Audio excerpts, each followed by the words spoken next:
Okay, so how can we prepare for our preteens becoming teenagers? Firstly, be honest with your children about their bodies and about sex. Answer any questions that they may have in a really age-appropriate way. These conversations can happen at any time, so do try and be prepared for them.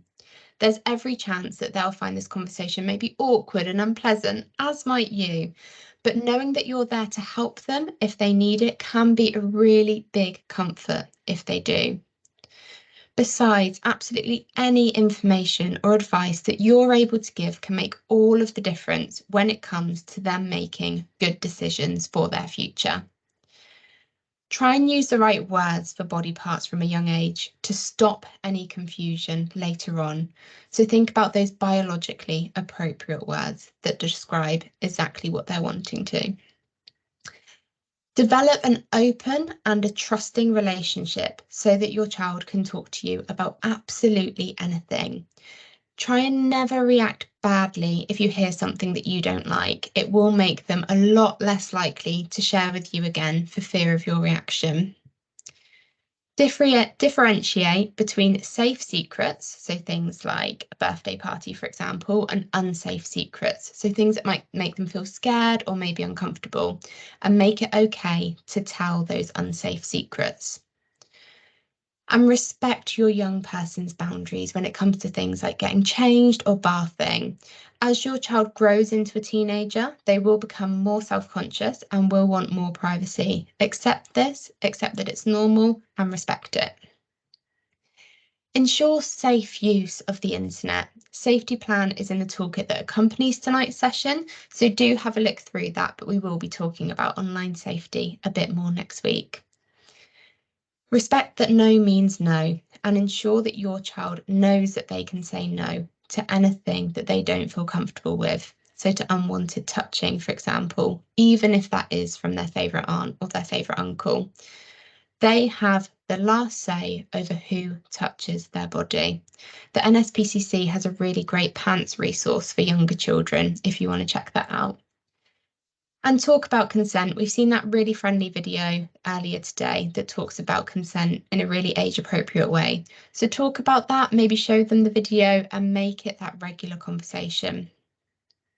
And safety plan. It's important that everyone feels safe. And we do have a whole page in our toolkit that's dedicated to kind of general safety planning as opposed to just online safety planning.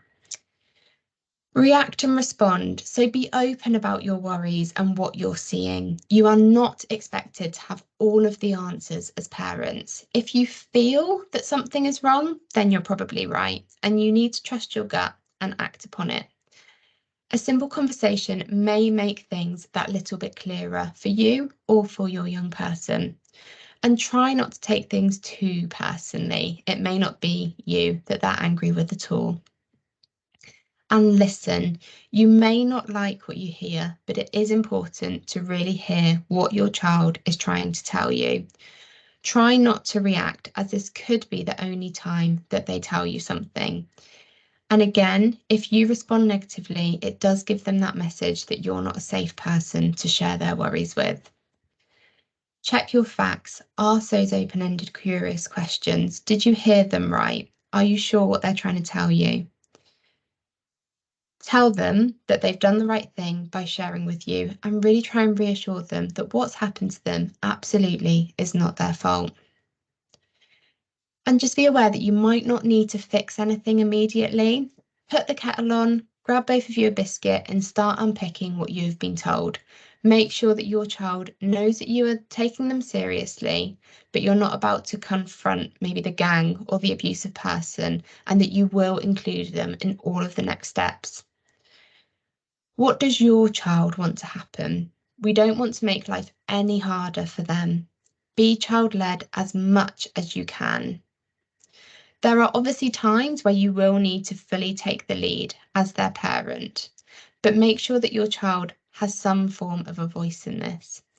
Other people are likely to be taking their power away, so try not to do this too.